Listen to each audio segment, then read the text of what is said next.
नमस्कार मित्रों, आज हम श्रीमद् भगवद गीता के प्रथम अध्याय अर्जुन विषाद योग के 28वें श्लोक को विस्तार पूर्वक समझेंगे। ये श्लोक अर्जुन के विषाद का व्यावहारिक प्रमाण है। जब अर्जुन अपने स्वजनों को युद्ध के लिए तैयार देखता है तो उसका शरीर और मन दोनों विकटित हो जाते हैं। उसके अंग कांपने लगते हैं, मुख सूख जाता है। ये मानसिक द्वंद्व का बाहरी प्रकटीकरण है, अर्जुन का शारीरिक और मानसिक विघटन। अर्जुन उवाच दृष्ट्वेम स्वजनम कृष्ण युयुत्सु समुपस्थितम सीदंती मम गात्राणि मुखं च परिशुष्यति। श्लोक का अर्थ, अपने स्वजनों को युद्ध के लिए तैयार देखकर हे कृष्ण, मेरे अंग कांपने लगे हैं और मेरा मुख पूरी तरह सूख गया है। गहरा संदेश। मित्रों, इस श्लोक में अर्जुन की आंतरिक पीड़ा को बाहर से देखा जा सकता है। आइए इसे गहराई से समझें। 1. शरीर और मन का संबंध।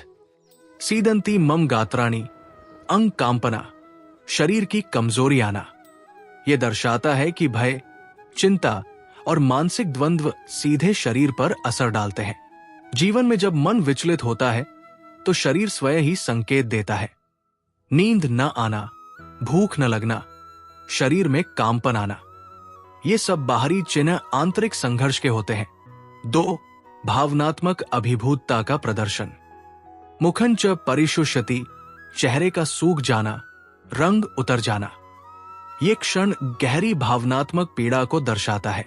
जब कोई व्यक्ति भावनात्मक रूप से टूट जाता है तो उसका चेहरा, उसकी बॉडी लैंग्वेज सब कुछ बता देती है। कोई भी शब्द नहीं बोल सकता। 3. अकेलापन और असहायता। अर्जुन अपने प्रियजनों के बीच होता है, लेकिन वो बिल्कुल अकेला महसूस करता है।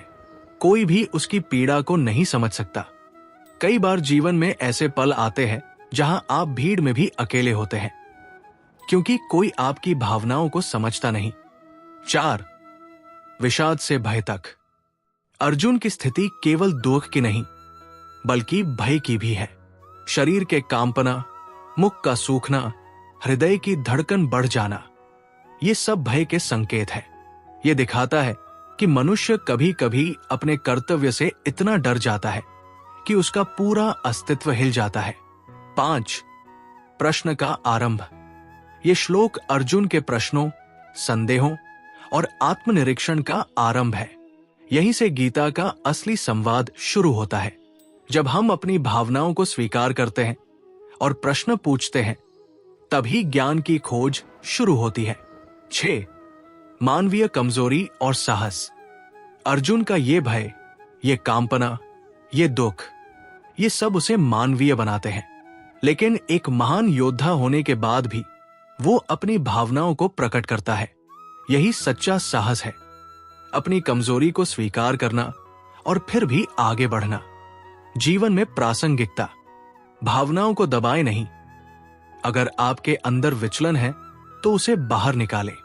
शारीरिक संकेतों पर ध्यान दें। आपका शरीर अक्सर आपके मन के द्वंद्व को दिखाता है। अपनी कमजोरी को स्वीकार करें। यह साहस और आत्मविश्वास का संकेत है।